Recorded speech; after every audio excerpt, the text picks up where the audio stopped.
আগামী 20শে মে ব্যারাকপুর লোকসভা কেন্দ্রের নির্বাচন।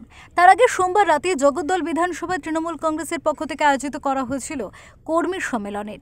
আর এই সম্মেলনে উপস্থিত ছিলেন ব্যারাকপুর লোকসভা কেন্দ্রের তৃণমূল কংগ্রেস মনোনীত প্রার্থী পার্থ ভৌমিক।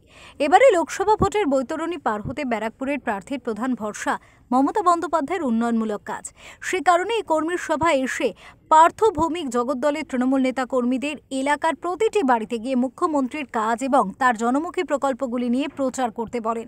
আমি এই কথাটা আপনাদের সামনে বলতে চাই, এই কথাগুলো বাড়ি বাড়ি বলতে হবে যে দিদি না থাকলে কিন্তু এই লক্ষ্মীর ভান্ডার, রূপশ্রী, স্বাস্থ্যসাথী, কৃষক বীমা সব উঠে যাবে, সব তুলে দেবে। এরা বড় লোকদের, এদের পেট্রোলের দাম কত, ডিজেলের দাম কত, এখন গ্যাসের দাম 100 টাকা কমাচ্ছে, ইলেকশন মিটে গেলে যদি যেতে 500 টাকা বাড়িয়ে দেবে।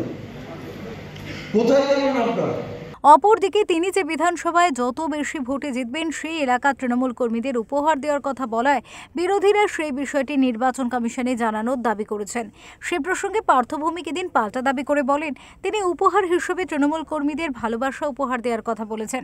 যে যত বেশি ভোটে জেতাবে সেই অঞ্চলের মানুষকে তত বেশি ভালোবাসা দেবে, এটাই পুরস্কার। যে অঞ্চল যত বেশি ভোটে জেতাবে তাদের তত বেশি ভালোবাসা উপহার দেব, এটাই পুরস্কার।